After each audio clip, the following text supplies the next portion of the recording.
যে আমার আম্মার মৃত্যুকে নিয়ে বা আমার মার মৃত্যুকে নিয়ে নিশ্চয়ই বিপ্লব শরীফ এবং নাহিদা আশরাফ আন্নার নিজস্ব কিছু স্বার্থ আছে। আমি আপনাদের কাছে দুইটা জিনিস তুলে ধরবো। একটা হলো আমার বাবা মা জীবিত, ধরেন সে কাজী হায়াত সাহেব আমার মামা, উনি যদি আমাকে লালন পালন করে, উনি আমার চলচ্চিত্রের শিক্ষক ওস্তাদ মামা, আমাকে সে যদি ভোটার আইডি বানায় দেয় তাহলে অবশ্যই আমার বাবা মার অনুমতি লাগবে নাকি? তো সেই জায়গায় এর বাবা জয়নাল আবেদিন এখনো জীবিত, মা মারা গেছে 2022-এ, তাহলে 2025-এ 3 বছর হইলো। ওনার এই ভোটার আইডি কার্ডটা করা হলো আরো 4 বছর আগে, তার মানে তার বাবা মা দুইজনই জীবিত। এবং এই জন্ম নিবন্ধনে 2098 সালে জন্ম নিবন্ধন। আপনারা জানেন যে এই ডিজিটাল এই পরিচয়পত্রটা করতে গেলে জন্ম নিবন্ধন অবশ্যই লাগে নাকি?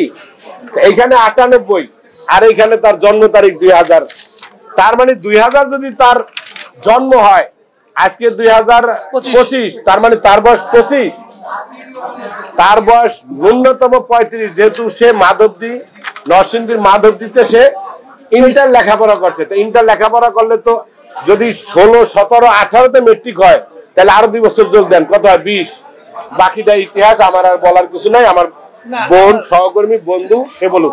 আচ্ছা, এখানে আমি একটু নিচ্ছি বিপ্লব ভাই, আপনি একটু ক্লিয়ার করেন ওই বিষয়টা।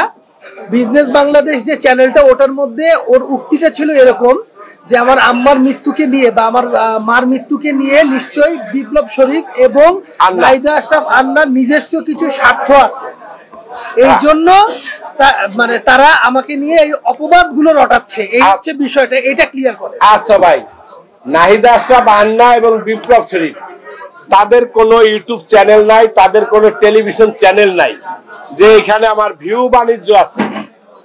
সত্যকে তুইলা ধরা যদি অপরাধ হয় তাহলে তো সত্যই থেকে যাবে মিথ্যা দিয়ে নাকি?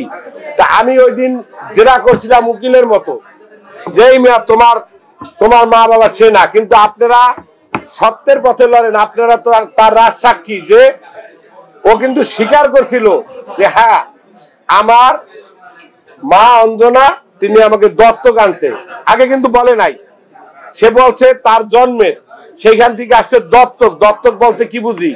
দত্তক বলতে নিঃসন্তান, যে সে একটা বাচ্চাকে আনে, তাও যে পরিবার থেকে আনে সেখানে বোধহয় একটা লেখাপড়া হয়, আমার জানা মতে এফিডেভিট হয়।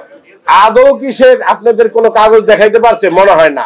তাইলে আমি আর আন্না কোথায় মিথ্যা কথা বললাম? বরঞ্চ ওই দিন জেরা করে সত্য কথা বললা গোপন রহস্যের সত্য বানাই দিলাম, যেটা তার নিজ মুখে স্বীকার করছে যে হ্যাঁ আমার মা আমাকে দত্তক আনছে। তার মানে আমরা কি মিথ্যা কথা বলছি? আপনারাই পেয়ে গেছেন উত্তর। এবার নাহিদা আশরাফ আন্না বলো।